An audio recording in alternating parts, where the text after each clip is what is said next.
To forgive is to set a prisoner free and discover that the prisoner was you. Louis B. Smedes.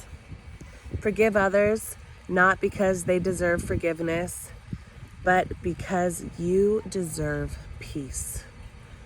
Jonathan Huey.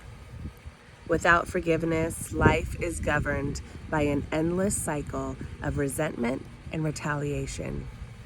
Remember, when you forgive, you heal, and when you let go, you grow. Hi guys, welcome to day 14 of my 30-day self-love video challenge. I have made it 2 weeks consistently doing this, and me of doing anything consistently for 2 weeks has been a pretty big challenge. So a little pat on the back for me for doing that. So today I wanted to talk to you guys about forgiveness. Forgiveness is finding peace within your heart, and it opens up the door to hope. If you don't forgive sins, what will you do with them? John 20:23. Forgiveness is valued in many societies, but it's difficult for many. Often, there's a beautiful bird flying above me. Squirrel. Anyway, forgiveness is a very difficult thing to do sometimes, and I truly believe that it takes the very strong and very brave people to choose to forgive those who have wronged against us.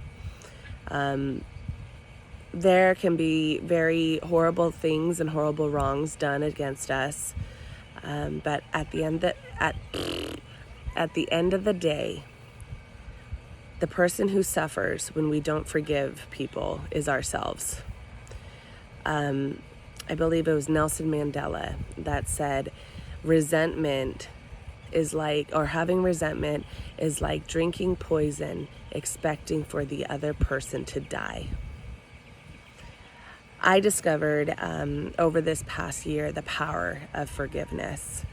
I had learned, I was learning about it, and I had been journaling, and there was this suggestion of forgiving those that you have hurt feelings against, or resentment towards, or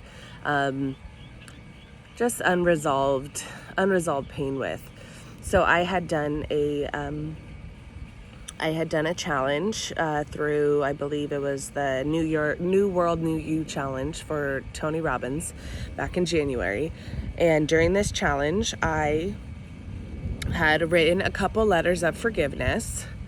And in that letter, I shared just an open, honest communication, forgiving the person for all the wrongs that I had felt that person had done against me.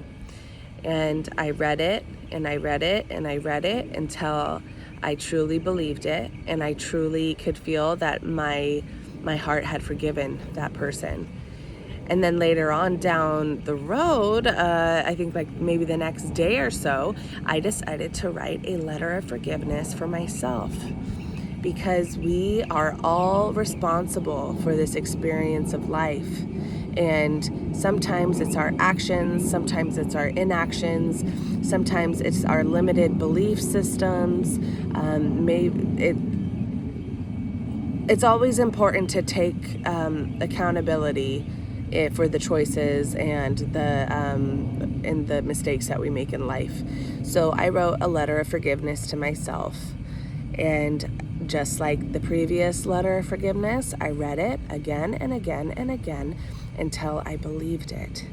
And I cannot explain to you the amount of suffering and the amount of pain and the amount of resentment and the amount of anger that was lifted from my body because I released this.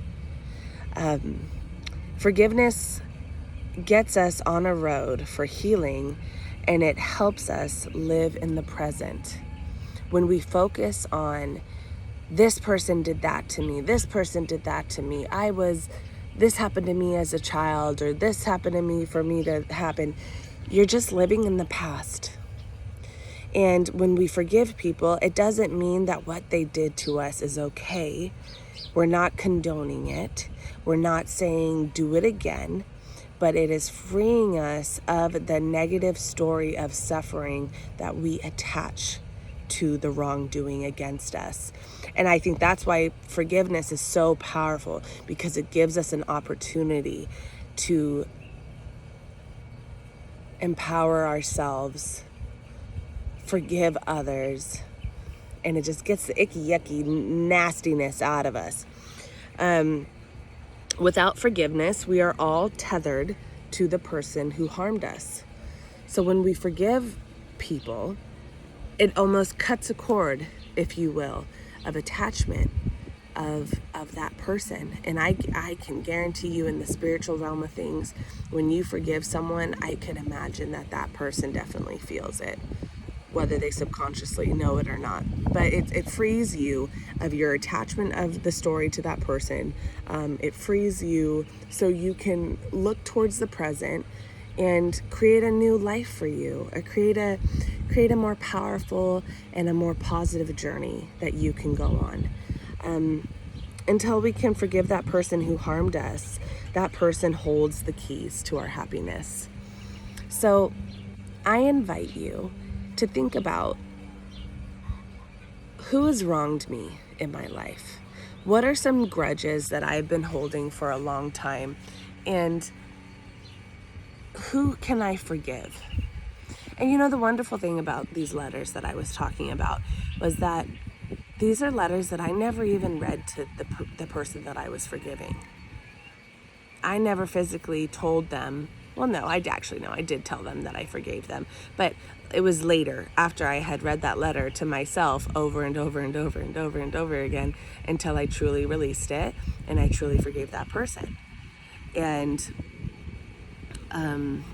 yeah, it's important for ourselves and our souls to release that the only person that's hurting is you.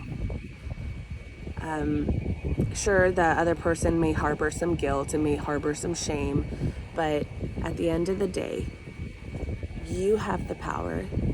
You can relinquish and take back that power by forgiving the unforgivable. And I guarantee that it will bring you a lot more joy, a lot more peace, and strength and power back into your life. I hope you guys enjoyed this. Oh, look at my little beautiful sunshine. I'm like going to try to get a little rainbow sun. Okay, sorry, squirrel. Thank you guys for listening. I hope you guys have a really beautiful day. Think about who you can forgive. Can you forgive yourself? I guarantee it's a beautiful journey, and I guarantee that it has so many benefits that you can even list. It's truly a gift. But I hope you're having a good day. Take care. Love y'all. Bye.